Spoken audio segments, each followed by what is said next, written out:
상가 임대가 참 재밌어요. 상가 임대는 일단은 수수요율이 0.9% 아니에요. 그죠? 웬만한 거 조그만 거 뭐 1000만 원에 뭐 60만 원짜리 이런 거 해도 환산으로 따지면 그게 1000만 원에 60만 원이면 7천만 원이죠. 그죠? 7, 9, 63. 63만 원을 받는 거야, 양쪽 다. 그러니까 쬐끄만 거에도 60만 원 받을 수 있는 거야. 양쪽 하면 120만 원 받을 수 있는 거니까 상가가 주택은 크지만 일단 덩치가 크지만 요율은 일단 0.4%, 0.3%밖에 안 되잖아. 그죠? 그러나 얘 같은 경우는 0.9%까지 다 받을 수 있으니까 어떨 때는 상가가 참 재밌을 때가 있습니다. 그러나 상가를 하시면서 상인법에 대해서 조금의 좀 착오가 생긴다면 안 되기 때문에 여러분들 공인중개사 입장으로서 상인법에 대해서 중요사항 같은 경우에는 특별히 여러분들이 알고 계셔야 될 법이 있습니다. 이런 것들을 이번 시간에 정리해 보도록 하겠습니다. 첫 번째, 계약갱신 요구권을 할 수가 있습니다. 그죠? 근데 이 부분에 대해서 5년이냐 10년이냐 여기 또 헷갈릴 부분이 있어요. 그래서 내 임대인이 와서 내 임차인이 이거 5년을 주장할 수 있는 것인지 10년을 주장할 수 있는 것인지 헷갈립니다.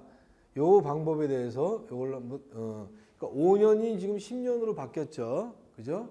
계약갱신 할 수 있는 게 이게 2018년 10월 16일 날짜로 의무 임대 기간이 5년에서 이전에는 의무 임대 기간이 5년이었었어. 근데 이때를 기점으로 해서 10년으로 바뀐 거야. 계약한 날짜부터 최대 10년. 그러니까 그걸로 바뀌었다는 것을 설명해 드릴 것이고요. 임대료 인상 상한은 상가 같은 경우는 5%죠. 그죠? 5%인데 1년마다 매년 갱신할 수가 있습니다. 주택은 아니지만 그 내용. 그 다음에 권리금 방해행위 금지 기간이 있습니다. 옛날에는 계약서에다 주택 임대인이 상가 임대인이 뭐라고 썼냐면 권리금은 인정하지 않는다. 뭐 이런 걸 쓰고 그랬었어요. 기억나실 거예요, 아마. 그런 경우는 권리금을 주인하고 나는 상관없으니까 내가 못 받게 해도 문제가 되는 거야. 근데 내가 이빨이 막 키워놨는데 권리금을 못 받으면 열받잖아요. 그죠? 그래서 요즘은 이런 법이 생겨나서 그 계약 기간이 끝나기 전 6개월부터 끝나기 전까지는 임대인은 임차인이 새로운 임차인을 데리고 왔을 때 그 권리금 방해 행위를 하지 못한다 이러는 법률이 생겨났습니다. 그 법에 대해서 설명을 해드릴 것이고요. 그리고 상인법으로 보호받는 임대보증금은 일반 임대인은 환산보증금으로 했을 때 9억, 서울 같은 경우에 9억 같은 경우에는 다 상가 임대차 보호법으로 적용을 받을 수 있지만 9억 이상이 돼버리면은 환산보증금으로 해서 5억에 만약 400이면 9억이 되는 거 아니야. 그죠? 이런 분들 같은 경우에는 상가 임대차 보호법으로 적용을 받지 못하는 경우가 있어요. 자, 그럴 경우에 어떻게 적응을 할 것인가? 이런 거에 대해서 각각의 4가지를 설명해 드리도록 하겠습니다. 계약갱신 청구권, 요 말의 의미는 6개월 전부터 1개월 전까지죠. 주택은 어떻게 되는 거야? 6개월에서 2개월 전까지인데 상가는 6개월에서 1개월 전까지야. 그 다음에 10년을 총 계약한 날짜부터 날짜까지 10년을 초과하지 못한다. 이런 부분이고요. 갱신되는 임대차는 동일한 조건으로 계약된 것으로 본다. 자, 그리고 조건 변경의 통지를 하지 않은 경우, 어떤 경우예요? 묵시가 됐다는 얘기죠. 그죠? 묵시적이 됐을 경우에는 기간이 딱 나와 있어요. 존속기간은 1년으로 본다. 그죠? 주택임대차보호법에는 묵시적 갱신됐을 경우는 2년으로 보는 거죠. 상가 임대차보호법에는 묵시적 갱신이 된 경우에는 2년이 아닌 1년으로 본다. 기간이 딱 나와 있습니다. 그리고 임차인은 주택임대차보호법과 똑같습니다. 그죠? 계약 해지권은 임차인한테 있는 것이고 언제든지 그 3개월이 지나면 계약의 해지 효력이 발생된다. 얘는 주임법과 똑같죠. 그죠? 자, 그러면 4번과 5번에 대해서는 환산보증금 초과되는 부분에서 다시 한번 설명하고, 얘는 뭐예요? 환산보증금 초과 안 되는 부분이에요. 안 되는 부분들은 이렇게 된다 이 말입니다. 아시겠죠? 하나하나씩 그러면 다시 설명하겠습니다. 1번, 6개월 전부터 1개월 전까지 할 수 있고, 만약에 각 호의 어느 하나의 경우에 이 말의 의미는 거절할 사유란 얘기예요. 그러면 임차인의 귀책 사유가 발생됐다는 얘기네요. 그죠? 자, 상가 같은 경우는 3기 연체, 뭐 부정임대라든가, 그 다음에 동의 없이 뭐 전대를 했다든가, 이 부분은 주택임대차하고 비슷합니다. 굉장히 고의나 과실로 해서 파손이 됐을 경우에 이 말의 의미는 임차인의 귀책사항이 있을 경우에는 계약갱신 요구를 할 수가 없다. 그럼 계약갱신 요구를 할 수가 없다는 말은 상당히 의미가 있어요. 할 수가 없기 때문에 계약 해지를 당할 수가 있는 것이고, 권리금 보호를 받을 수도 없는 거야. 권리금이 날아갈 처지에 있을 수도 있다는 얘기예요. 그래서 상가는 아주 그냥 요 거절할 사유가 해당되지 않게끔 노력을 해줘야 되고, 특히 3기 연체되는 거, 요 부분을 갖다 주시하셔야 됩니다. 다시 설명할게요. 그 다음에 두 번째, 전체 임대 기간이 10년을 초과할 수는 없다. 처음에 계약을 해가지고 요 10년 동안을 계약갱신 청구권을 할 수 있는데, 요 기간이 10년을 초과할 수 없다는 의미가 되겠어요. 아시겠죠? 그리고 이 개정 규정은 10월 16일부터 되어 있는데, 요거는 최초로 체결되거나 이때 체결되거나 또는 요 갱신되는 임대차부터 적용된다. 요 부분을 헷갈려 하시는 부분들이 계십니다. 자, 이전에는 몇 년이었어? 의무 임대 기간이 5년이었었죠. 이전에는. 그런데 요 때부터는 계약 갱신을 하거나 아니면 신규 등록하는 사람들은 10년이 된다는 얘기야. 그렇죠? 자, 요거는 도표로 제가 자세하게 의미를 설명하겠습니다. 17년 5월에 3년 계약을 했어요. 2018년 10월 16일 날에 의무임대 기간 요 전에는 5년이었었죠. 이 이후부터는 10년이었었잖아. 근데 17년 5월에 3년 계약을 맺었어요. 그럼 요 계약이 만기가 되는 때는 요렇게 넘어가가지고 20년 5월이죠. 그죠?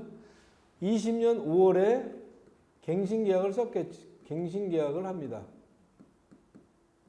그러면 이 세로미는 5년 계약으로 끝나는 거야? 아니면 10년 계약으로 끝나냐? 이 말이에요. 자, 보겠습니다. 2017년 5월 달에 계약을 했을 당시에는 5년 의무 임대 기간이었었죠. 요거 이해되시나요? 그죠? 근데 요렇게 20년 5월 달에 다시 갱신 계약을 했을 경우에 얘가 지금 5년 임대 기간이 끝났어요? 안 끝났어요? 5년 임대 기간이 안 끝났죠. 그러면 이 양반 이때 갱신을 했죠? 이 사람은 10년을 주장할 수 있는 거예요. 그죠? 그래서 2017년에 했으니까 2027년까지 계약 갱신을 할 수가 있는 거예요. 다시 한번, 이 사람이 계약할 당시에는 5년 임대 의무 기간으로 법으로 정했었단 말이에요. 근데 이때 10년으로 한다 하면서 최초로 이때 계약하는 새로 신규 하는 사람이나 아니면 갱신하는 사람을 한해서 10년 계약을 할 수 있다 그랬었죠. 근데 이 사람은 3년 후에 만기가 되었는데 이때는 이 사람은 5년 임대 기간이 만기가 안 된 상황 아니에요. 그죠? 그렇기 때문에 이 사람은 10년 갱신 계약을 주장할 수 있다는 얘기예요. 아시겠나요? 자, 두 번째를 보겠습니다. 자, 13년 5월에 2년 계약을 맺었습니다. 그래서 15년 5월에 17년 5월에 그죠? 그 다음에 또 19년 5월 이렇게 되겠네요. 자, 그런데 17년 5월 이렇게 2018년 10월 16일 날 10년으로 의무임대 기간이 늘어났잖아요. 자, 그러면 이 사람이 2년을 살았어. 2년을 장사를 했어. 그리고 또 2년을 장사를 했어. 그렇죠? 자, 그럼 이 사람은 2018년 5월 달에면 5년 임대 의무가 끝났네. 그죠? 2018년 5월 달에 5년 임대 의무가 끝났잖아. 얘는 18년 10월 16일 날 새로운 법이 생긴 거고. 그렇죠? 그럼 이때 갱신을 했다 하더라도 이 사람은 5년 의무 임대 기간이 끝난 상황이잖아. 그죠? 갱신을 했다 하더라도 이 사람은 이미 끝난 거야. 그래서 얘는 10년을 주장할 수 있는 게 아니라 5년 의무 임대 기간에 걸려 있는 거야. 그래서 끝나고 얘는 그냥 묵시적 갱신으로 가든가 봐주세요 하면서 그냥 가는 수밖에 없는 거야. 10년을 주장할 수 있다 없다? 없는 거야. 이 사람이 이미 이때 2018년 5월 달에 의무 임대 기간이 이 법이 생기기 전에 의무 임대 기간 5년이 끝난 거야. 임대인은. 그렇죠? 얘는 10년을 주장할 수 없는 내용이야. 아시겠죠? 결론은 이겁니다. 이때를 기준으로 해서 5년 임대 의무 기간이 끝나느냐 아니면 A는 이때 계약을 했어요. 그러면 이 법이 생기기 전에 이미 5년 임대 의무 기간이 끝났죠. 이 사람은 다시 이때 갱신 계약을 한다 하더라도 10년에 주장할 수가 없다는 얘기야. 임대인 역할을 다 한 거야. 5년 임대 의무 기간을 했으니까. 근데 B는 이때 계약을 했어요. 계약할 당시는 5년 임대 의무 기간에 속해 있는 그런 그 법에 속해 있었지만 이렇게 가다 보니까 이때 법이 변화가 된 거죠. 그럼 이때 가서 이미 끝나는 건데 이전에 갱신 계약을 했다 하면 얘는 10년을 보장받을 수 있다는 얘기가 되겠어요. 아시겠죠? 요 기점으로 보면 되는 거야. 2018년 10월 16일 기점으로 해서 임대기간이 5년 끝났느냐, 의무기간이, 아니면 요렇게 걸쳐 있어가지고 요때 갱신을 했느냐, 그러면 이 사람은 10년을 보장받을 수 있다는 얘기예요.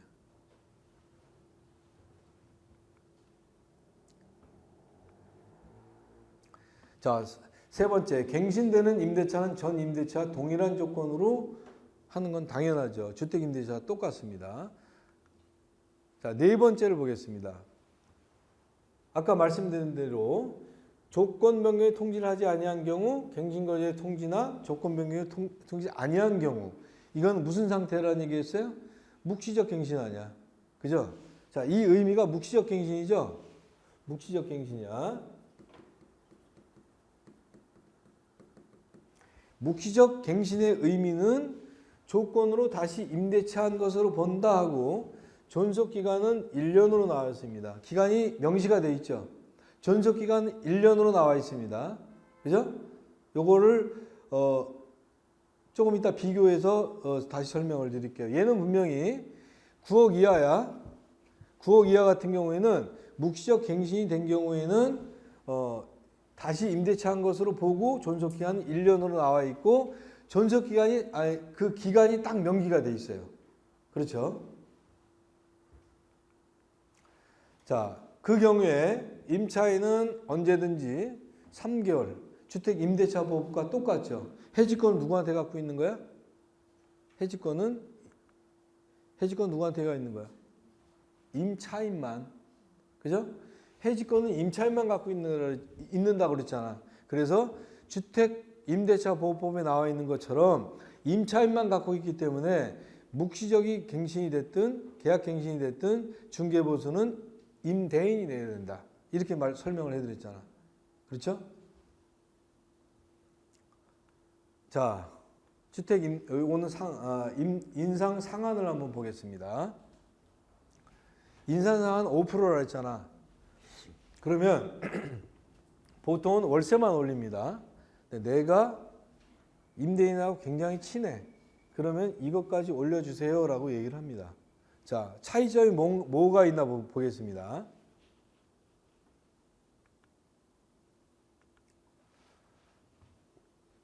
이 정도의 금액을 갖다가 월세로만 올린 경우에는 일단 105만 원이죠.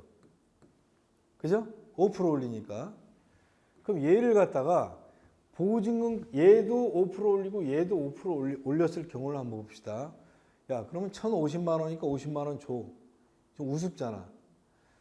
얘는 1,050만 원에 105만 원이다. 50만 원 더 줘. 이 우습잖아. 웃기잖아. 그죠? 그러니까 이렇게 계산하는 게 아니라 얘를 환산으로 따져본다는 얘기야. 환산으로 따지면 얼마야? 100만 원이면 100을 곱하니까 1억이죠. 그럼 1억 1,000만 원이네. 자, 1억 1,000만 원이야. 이거에 대해서 5%를 올리면은 1억 1,550이죠. 5%니까. 어? 그건 암산되지? 자, 1억 1,550만 원인가? 그쵸? 1억 1,550만 원이야. 그러면 얘를 환산으로 따져보니까 이렇게 됐으니까 1,000만 원을 빼고 나머지 1억 550만 원에 대한 거를 갖다가 월세로 계산하는 거 아니에요. 그럼 공공을 빼버리면 얼마 나오는 거야? 105만 5천 원이 나오네. 그죠? 이거 이해되는 거예요? 안 되는 거야? 환산 보증금을 따질 때는 얘를 100 곱하면 되는 것이고 다시 또 월세로 따진다면 100을 곱했으니까 공을 2개 지어주면 되는 거 아니야. 그럼 얘는 1,000만 원을 그대로 뺀다면 1억 550이니까 공을 2개 빼버리면 105만 5천 원이 나온다는 얘기야. 그죠?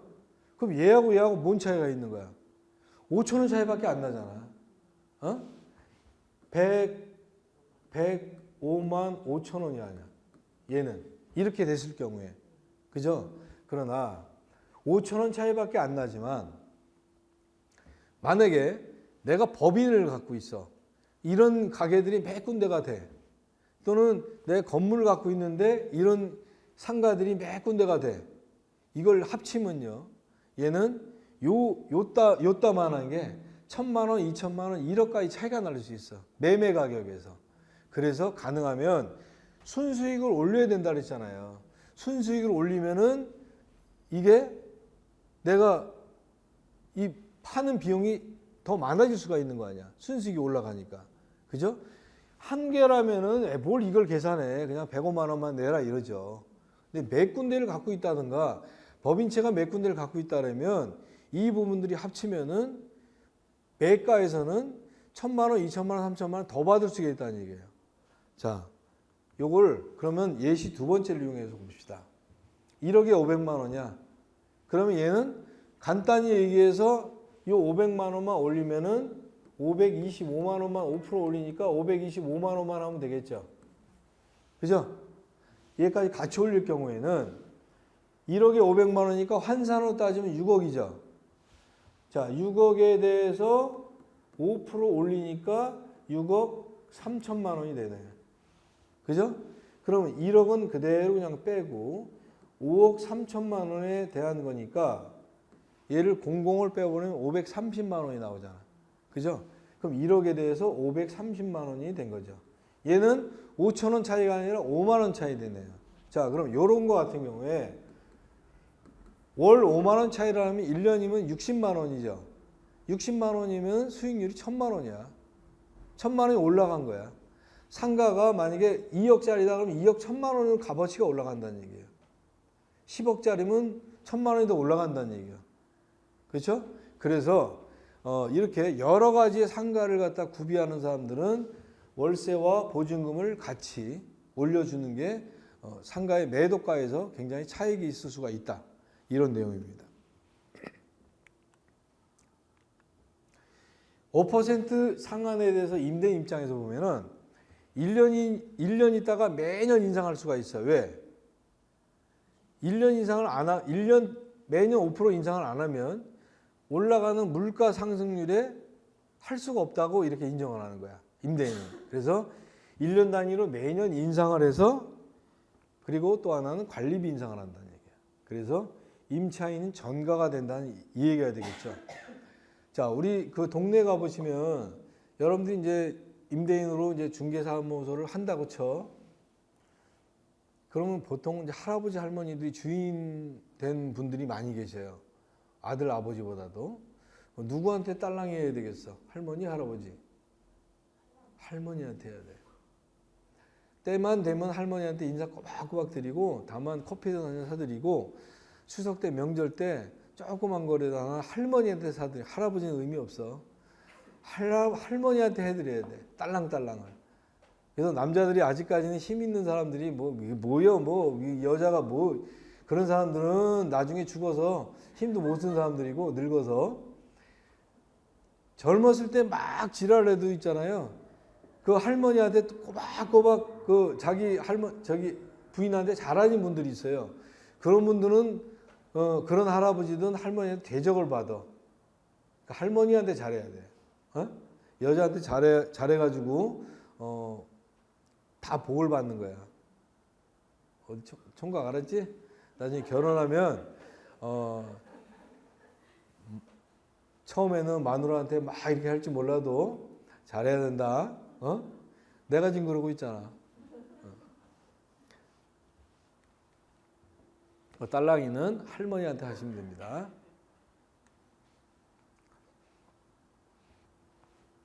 요거는 뭐 간단하죠. 권리금 보호 방해는 6개월 전부터 신규 임차인이 되려는 자로부터 임대인은 방해를 하지 말아야 된다. 이런 법이 규정이 되어 있기 때문에 임대료 보증금 보호 규정을 적용받고 있습니다. 자, 문제는 요건데요. 조금 아까 얘기한 건 다 지금 9억 이하를 얘기한 거야.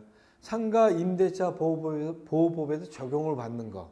그러면 9억 초과 같은 경우에는 상인법에서 보호를 받지 못하는 부분들이 있어요. 이런 부분들. 그래서 저번 때 우선 변제권은 9억 초과 한산보증금 9억 초과는 안 된다고 그랬습니다. 그리고 임차권 등기 명령도 안 된다고 그랬어요. 그래서 이분들은 무엇을 했습니까? 임차권 등기 명령과 임차권 설정에서 알려드렸는데 임차권 설정을 하잖아. 계약을 바로 한 후에 하는 게 임차권 설정. 그죠? 계약이 다 끝나고 이사 가야 되는데 안 되는 경우는 임차권 등기 명령이라고 설명드렸잖아요. 이분들은 우선 변제권과 임차권 등기 명령을 할 수 없기 때문에 무엇으로 받아? 전세권 아니면 전세권 설정을 하지 않으면 임차권 설정을 해야지만 자기 보증을 갖다 보호를 받을 수 있는 거 아니에요. 그렇죠? 그렇게 한다고 설명드렸잖아. 했어, 안 했어? 했지. 그 다음에 묵시적 갱신도 안 돼. 그럼 묵시적 갱신도 안 된다 그러면은 그러니까 상가 임대차 보호법에서 묵시적 갱신은 안 되지만 민법을 적용할 수는 있어요. 그래서 이 민법을 적용할 때 어떻게 되는 것인가를 살펴볼 것이고요. 9억 이상이 된다 그러면은 5% 상한 제한도 없어. 10% 20%막 올려도 돼. 그렇죠? 그래서 이런 사람들은 전세권과 임차권을 설정해 놓아야지만 자기의 보증금을 보호받을 수 있다. 요거를 다시 한번 설명해 보도록 하겠습니다. 조금 아까 9억 이하 일반 임차인을 할 때는 전속기간이 1년이라고 분명히 명시되어 있었잖아. 묵시적 갱신이 되어 있을 경우에. 근데 얘는 묵시적 갱신이 안 된다 그랬었죠. 그죠? 그래서 그리고 임차인은 언제든지 할 수가 있고 3개월이 지나면 계약 해지 효력이 발생되는 거잖아. 9억 이하는. 근데 9억 이상 되는 사람들은 어떻게 되느냐? 민법을 적용한다 그랬잖아. 묵시적 갱신이 안 되니까. 그러면 민법에는 어떻게 나와 있나 보니까 이렇게 나와 있어요. 기간 내에 이의 신청을 하지 않을 때는, 다시 말해서 묵시적 갱신을 할 때는 동일한 조건으로 임대차 한 것으로 본다. 여기까지 똑같아요. 근데 기간이 명시되어 있어 안 되어 있어요? 아까 전에는 동일한 조건으로 임대차 한 것으로 본다 그랬고 존속기간 1년이라고 명기가 되어 있잖아. 9억 이하는. 그죠? 근데 9억 이상은 묵시적 갱신이 안 되기 때문에 민법을 봤더니 민법에는 동일한 조건 다시 임대한 것으로 본다 해놓고 여기에 기간이 명시가 안 되어 있죠. 그죠? 자, 그것이 의미가 차이가 있고, 그럼 의미 차이 난 것을 보니까 기간의 약정이 없는 거야. 그러니까 기간이 1년으로 본다라고 아까는 9억 이하는 나와 있는데 9억 이상 되는 환산보증금 이상은 기간에 약정된 것이 없는 거야. 그죠? 그렇게 되어 있고, 또 하나 뭔가 다르냐면은 요게 틀립니다. 아까는 임차인이라고 했잖아. 그죠? 얘는 당사자야. 당사자라는 얘기는 임대인도 언제든지 계약 해지 통고를 할 수 있다는 얘기고, 임차인도 언제든지 계약 해지 통고를 할 수 있다는 얘기야. 아까 틀리죠? 9억 이하 같은 경우에는 임차인만 해지권이 있고 언제든지 3개월 후 이렇게 되어 있는데 9억 이상인 환산 보증 9억 이상인 사람들은 당사자는 이렇게 되어 있는 거야. 민법을 봤더니. 그죠? 그리고 언제든지 뭐가 더 틀리냐? 임대인은 6월, 그 다음에 임차인은 1월 되면 계약의 해지 효력이 발생된다는 거. 차이점 구분할 수 있죠. 자, 다시 한번 설명하면 여태까지 설명한 내용은 9억 이하의 상가 임대차 보호법을 받는 사람들은 다른 거는 다 되는데 계약갱신 청구권도 사용할 수가 없고, 그 다음 임대차 등기명령도 사용할 수가 없기 때문에 뭘로 해야 돼? 임차권 설정을 한다든가 전세권 설정을 한다든가 이렇게 해서 보호를 받을 수 있고, 또한 묵시적 갱신이 안 되기 때문에 상가임대차 보호법에는 적용을 받을 수 없지만 민법은 적용을 받을 수 있다. 민법을 살펴봤더니 이렇게 나와 있다 이 말이야. 그죠? 그래서 1년 기간 명시되어 있는 것도 없고, 그 다음에 양 당사자가 다 해지를 할 수 있는 효력이 생기는 것이고, 임대인은 6월 지나면은 계약 해지 효력이 발생되는 것이고, 임차인은 1월만 지나면 해지 효력이 발생되고 있는 것이다. 이것이 조금 틀리니까 여러분들이 큰 상가를 만약에 고액 임차인을 갖다가 소개를 하거나 중개를 할 경우에는 이런 경우도 잘 살펴보시고 설명을 해드려야 된다는 얘기입니다. 아시겠죠? 상인법 보호 대상은 당연히 사업자 등록을 한 분이 돼야 되겠죠. 사업자 등록을 하고 그 다음에 세무서 확정일자를 받으면 얘가 전입신고가 되는 거예요. 그래서 대항력을 갖출 수가 있는 것이에요. 그죠? 그러니까 이런 사람이 아닌 법인이나 재단이나 법인이 아닌 재단, 사단, 동창회, 종교단체, 종중 이런 분들은 부동산을 하기 위해서는 고유번호가 있다 그랬잖아요. 부동산 등기형 고유번호. 그러니까 등기형 고유번호가 있을 뿐이지 사업자 등록번호가 있는 건 아니란 말이에요. 그러니까 그분들은 해당 사항이 안 된다 이 말이에요. 자, 이런 경우가 있습니다. 계약이 내가 나가려고 했는데 어떤 분이 와서 계약을 해서 계약을 했대. 그래서 주인이 신규 원래 임차인한테 계약금을 보내줬대. 가게 얻으라고. 그런데 다음날 파기가 됐대요.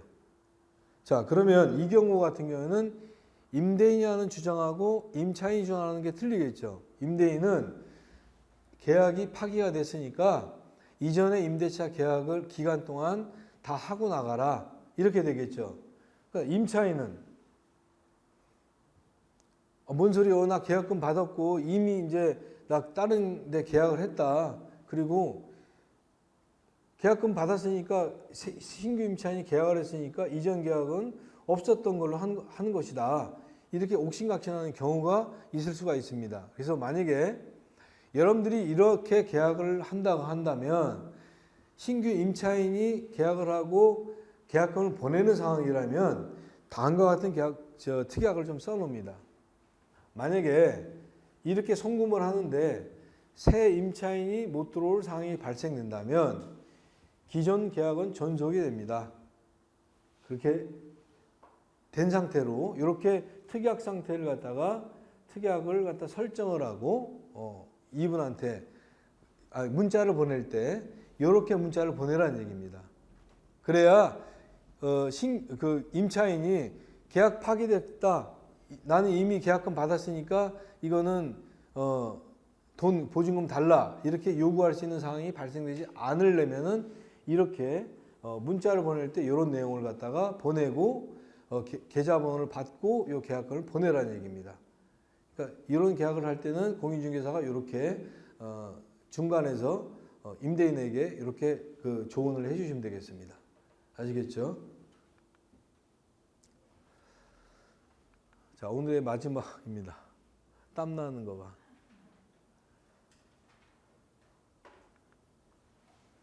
자, 징액과 감액이라는 게 있는데요. 일단은 예를 들어서 정상적인 금액이 3천에 200만 원 그 상가였었어. 그럼 한 분은 이렇게 계약을 썼습니다. 원래 3천에 200인데 계약서에다가 3천에 100만 원으로 계약 그 금액을 이렇게 써놓은 거야. 그 특약사항에다가 3천에 100 해놓고 1년 후에는 150, 2년 후에는 200만 원으로 인상하기로 한다 이렇게 써놨어요. 자, 어떻게 보면은 얘는 증액계약이야. 그죠? 똑같은 금액인데 3천에 200만 원에 그냥 쓰고, 자, 장사가 처음에 잘 안 될 경우를 대비해 가지고 월세 200만 원으로 하되 1년이 될 때까지는 100만 원으로 감액을 하고, 자, 2년이 될 때까지는 50만 원으로 감액해서 150만 원을 받는다는 얘기죠. 그리고 3년 차부터는 200만 원을 정상적으로 지급한다 이렇게 썼어요. 내용은 똑같은 거야. 그죠? 내용은 똑같은 거 아니야. 첫 달에 1년에 150만 원, 얘도 1년에 150만 원이야. 50만 원 감액해가지고. 그죠? 100만 원 가액했지만, 어차피 똑같은 금액이란 말이야. 1년, 그러니까 얘는 어떻게 보면 증액을 계속 해나가는 금액이야. 얘는 200만 원을 했지만 1년 동안에는 100만 원만 받는다. 1년 동안은 100만 원 받고 1년 후에는 150만 원 받고. 그죠? 그러니까 1년 동안에는 얘는 100만 원만 받는 거야. 그 1년 후에는 150만 원 받고 그 2년 후에는 200만 원을 다 받는 거야. 이렇게. 똑같은 계약이란 말이야. 근데 어떻게 보면은 만에 하나에 임대인하고 임차인하고 뭔가 다툼의 사연이 발생되거나 앙숙이 돼버려. 그러면 이런 거 같은 경우에는 증액 5%에 넘어가 버리는 거 아니야. 그죠? 지간에는 원래는 3천에 100만 원인데 이렇게 써줬지만 금액을 100으로 하고 이렇게 증액적으로 썼지만 잘못 쓴 계약이죠, 이거는. 그죠? 똑같은 내용이지만 얘는 증액이 될 수가 있는 것이고 얘는 감액이 될 수 있는 내용 아니야. 봐주는 거 다 봐주면서. 그죠? 똑같은 금액을 받으면서. 그래서 계약서를 쓸 때는 가능하면 증액적인 금액으로 계약서를 쓰는 것이 아니라 원래 계약금으로 쓰되 이렇게 감액적으로 써주는 것이 올바른 계약 형태라 이 말입니다. 아시겠죠? 자, 오늘이 세법을 많이 해가지고 아마 머리가 복잡할 것입니다. 그래서 내일 오실 때는 머리 감지 말고 오시고, 머리 감으면 다 날아가니까 오늘이 아마 복잡한 게 많이 있었을 것입니다. 오늘 한 것을 보고 동영상이 즉시 올라가니까 다시 한번 살펴보면서 시간이 있으면 이렇게 이랬었구나 라는 걸 다시 한번 해보시기 바랍니다. 좋은 하루 되시고 내일 다시 뵙겠습니다. 감사합니다.